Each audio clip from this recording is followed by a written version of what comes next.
Teman-teman, saya bisa Junta, NIM 131210015 dari Universitas Indonesia Batam, mata kuliah Hukum Perlindungan Konsumen kelas B, dosen pengampu Misrani.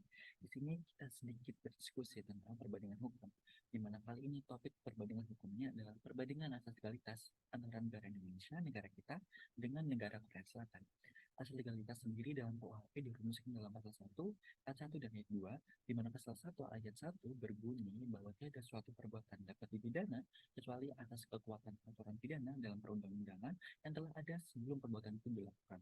Sedangkan dalam ayat 2 mengatur bahwa jika sesudah perbuatan dilakukan ada perubahan dalam perundang-undangan, dipakai aturan yang paling ringan bagi terdakwa.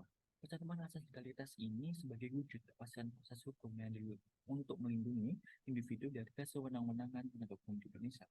Nah, di Korea Selatan sendiri, tentang asas legalitas dalam Criminal Code of Republic of South Korea yang dirumuskan dalam pasal 1 subjudul Criminality dan Punishment yang terdiri dari 3 ayat, yang dimana pertama, kriminalitas dan pemidanaan suatu perbuatan harus dilakukan dan undang-undang yang mendahului saat dilakukan perbuatan itu.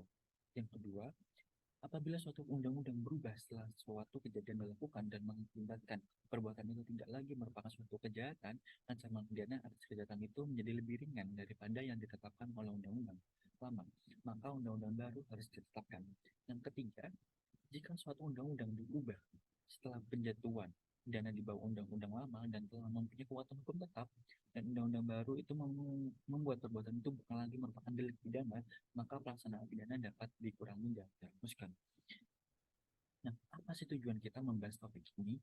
Nah, topik perbandingan ini dilakukan untuk memahami perbedaan antara berbagai sistem dan aturan hukum yang ada dan dapat mendalami latar belakang dan alasan dari berbagai perbedaan tersebut, sehingga dapat ditingkatkan pengetahuan tentang dan kita temukan persamaan dari berbagai sistem hukum yang berlainan.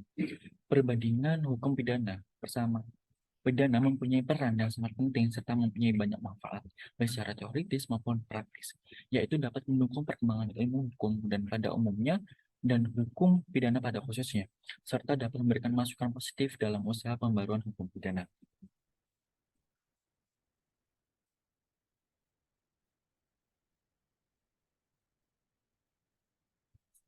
Kalau ingin membandingkan regulasi diversifikasi dasar hukum di Indonesia dan Korea Selatan.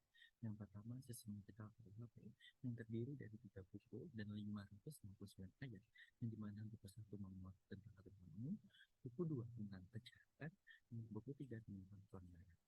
Sedangkan Criminal Code dari Korea Selatan terdiri dari 2 buku saja, di mana buku pertama tentang ketentuan umum dan buku kedua tentang ketentuan khusus yang memuat tindak pidana. Perbedaan antara Criminal Code Korea Selatan dan KUHP di Indonesia adalah bahwa Criminal Code tidak membedakan antara kejahatan dan pelanggaran, sedangkan KUHP membedakan. Yang kedua ada asas personalitas yang dilihat dari asas personalitas sendiri, yaitu dalam KUHP dalam pasal 5, 6, 7, dan 8, di mana Criminal Code mengatur dalam pasal 3. Adapun perbedaan pemberlakuan khusus asas personalitas dalam KUHP Indonesia dan Criminal Code Korea Selatan, dalam asas personalitas dalam Criminal Code lebih luas karena tidak dibatasi delik apa yang dapat diterapkan asas ini. Artinya, setiap warga negara Korea Selatan dapat diperlakukan Criminal Code apabila ia melakukan atau berbuat apapun yang diatur dalam Criminal Code di luar wilayah Korea Selatan. Nah, yang ketiga adalah pidana mati. Di Indonesia sebelum diatur dalam pasal 11 KUHP yang sekarang telah dihapus dan digantikan oleh Undang-Undang Nomor 2 PNPS 1946 tentang tata cara melaksanakan hukuman mati yang dijatuhkan oleh pengadilan di lingkungan pengadilan umum dan peradilan militer, yang mengatur bahwa pelaksanaan pidana mati yaitu dengan cara ditembak. Mengatur bahwa pelaksanaan pidana mati yaitu dengan cara ditembak ini berbeda dengan Criminal Code. Dalam pasal 66 mengatur bahwa pidana mati dieksekusi di dalam penjara dengan cara digantung. Berkaitan dengan pelaksanaan pidana penjara, dalam pasal 14 KUHP mengatur bahwa terpidana wajib menjalankan segala pekerjaan yang dibebankan kepadanya menurut aturan yang diadakan guna melaksanakan pasal 29 KUHP.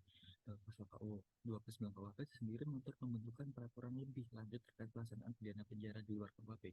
Berbeda dengan Criminal Code yang dari Korea Selatan yang mengatur pidana penjara dalam pasal 60 8 bahwa pemenjaraan dan penahanan terdiri dari pengurungan dalam penjara. Terkait pidana denda dalam KUHP mengatur bahwa pidana denda yang tidak dibayar oleh terpidana akan diganti dengan kurangan pengganti denda. Lamanya kurungan pengganti denda dapat menjadi 8 bulan apabila ada pemberatan. Denda karena adanya berbarengan konkursus dan pengulangan residif atau karena menggunakan jabatan atau menggunakan bendera kebangsaan Republik Indonesia pada waktu pelaksanaan kejahatan. Nah, ini berbeda dengan Kriminal Kode yang ada di Korea Selatan yang mengatur pidana denda dalam pasal 69, 60, dan 71. Substansi dalam pasal tersebut mengatur bahwa denda ringan dapat dibayar dalam waktu 30 hari sejak putusan hakim. Jadi tetap seseorang yang tidak membayar denda dapat dituntut dalam suatu rumah kerja minimal 1 bulan dan maksimal 3 tahun dalam denda ringan minimal 1 hari dan maksimal 30 hari. Perbedaan dari asas legalitas Indonesia dan Korea Selatan dilihat dari tidak adanya perumusan secara tegas mengenai arti atau ruang lingkup perubahan perundang-undangan dalam KUHP.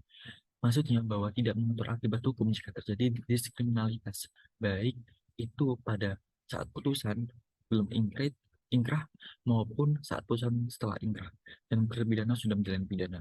Perbedaannya dengan kriminal kode dan dari Korea Selatan, yang dimana mengatur arti perubahan undang-undang, yakni pertama, perubahan terhadap perbuatan yang dapat dipidana yang semula merupakan tindak pidana berubah menjadi bukan tindak pidana.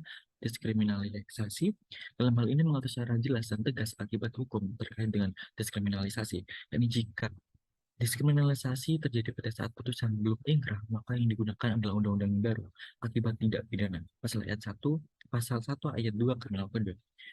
Selanjutnya, jika diskriminalisasi terjadi sesudah putusan ingkrah, maka pasal pidana akan dikurangi, dihapuskan, dan dibatalkan. Pasal 1 ayat 2 Kriminal Kode Korea Selatan. Karena tidak ada ketentuan mengenai mekanisme pengurangan pidana. Kedua, perubahan terhadap pidana yang diancam yaitu yang semula lebih berat menjadi lebih ringan, maka digunakan undang-undang yang baru, pasal 1 ayat 2. Jadi sekian penjelasan dan diskusi kita tentang perbedaan asas legalitas antara Indonesia dan Korea Selatan. Semoga apa yang kita jelaskan dan kita diskusikan ini menjadi lebih bermanfaat di kedepannya. Terima kasih.